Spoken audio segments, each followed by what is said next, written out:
Have you ever felt like no matter how much you earn, it's just never enough? Your salary comes in, and within days, it's gone. Not because you're careless, but because no one ever taught you this. Let me tell you about Rohan. Rohan earns 25,000 rupees a month. Not bad, right? But by the 20th, his bank balance? Almost zero.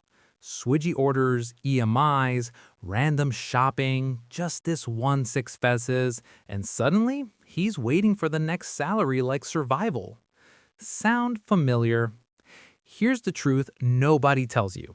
You don't have an income problem, you have a money behavior problem.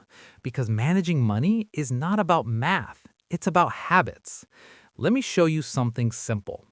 The moment your salary comes, don't spend first. Instead, follow this rule: 50, 30, 20. 50% needs, rent, food, bills.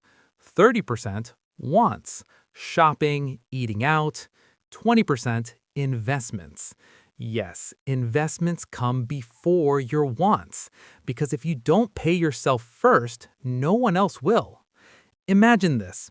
If you keep living like this for the next 5 years, no savings, no investments, no backup, one emergency and everything collapses. That's scary. But here's the good news. You don't need a higher salary to fix this. You need a better system. Start small. Track your expenses for 7 days. Cut just one useless expense. Start investing even $500, because wealth is not built in one day. It's built every single day. Remember this, it's not about how much you earn. It's about how much you keep and how wisely you grow it. Your future self is depending on the decisions you make today. So the question is, will you keep surviving or finally start building?